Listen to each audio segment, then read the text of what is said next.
ဒါပြရနဲ့ကိုတို့ပြီးသွားကြမှာလေမုံသွားစားပြီးတော့ရေတော့ကူကြရအောင်သွားမယ်ရာသီဝက်လည်းပူနေရနဲ့သွားကြမယ်သွားမယ်လေโอเคဟဲအဲ့ဘာတူတော့မစညာခုဖွင့်လားပေး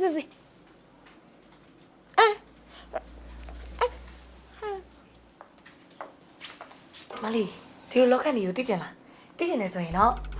iPhone မှာအခုလိုမျိုး app တွေကိုဝင်လိုက်တာနဲ့လောက်တန်းချကျင်နေဆိုရင်တော့ Rai ရဲ့အခုပြပြမယ်နည်းလေးရှိပါတယ်နော်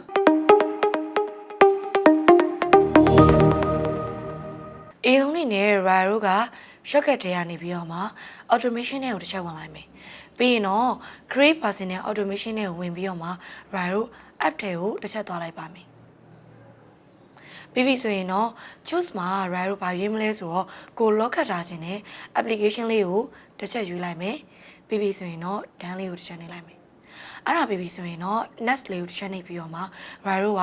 add action ကနေပြီးတော့မှဒီမှာ search မှာပါပေါ့နော် Rai တို့ log ဆိုပြီးတော့မှတစ်ချက်ရှာလိုက်ပါမယ်ဒီမှာတော့ပေါ်လာတဲ့အောင်မှာဒီအပေါ်ဆုံးမှာပေါ့နော် log screen ကို Rai ကတစ်ချက်ရွေးလိုက်မယ်ပြီးရင်တော့ next လေးကိုတစ်ချက်နှိပ်အဲ့ဒါပြီးပြီဆိုရင်တော့ဒီမှာ as before running ကို Rai တို့ကပိတ်လိုက်ပါမယ်ပြီးပြီဆိုရင် cancel နဲ့ don't as မှာ Rai တို့က don't as ကိုတစ်ချက်ရွေးလိုက်မယ်အဲ့ဒါပြီးသွားရင်တော့ done လေးကိုတစ်ချက်နှိပ်လိုက်ပါမယ်ဒါဆိုရင်တော့ကို lock ခတ်ထားခြင်းနဲ့ application တွေကိုစိတ်ကြိုက် lock ခတ်ထားလို့ပဲရမှာပဲဖြစ်ပါတယ်เนาะဒီနည်းလေးနဲ့ဆိုရင်တော့ iPhone iPad တွေမှာကို lock ခတ်ထားခြင်းနဲ့ app တွေကို lock ခတ်ထားလို့ရပြီပေါ့เนาะဒီလိုမျိုးတက်စံတွေ video လေးတွေကိုကြည့်မှကြည့်နေဆိုရင်တော့ Rai တို့ရဲ့ 1 minute တက်စံတွေ channel လေးကို subscribe လုပ်တာမမေ့နဲ့ဘူးเนาะနောက်လာမယ့် iOS review တွေမှာ iPhone user တွေအတွက်တကယ်အသုံးဝင်မဲ့ feature တွေနဲ့တူပြန်လာခဲ့ပါမယ်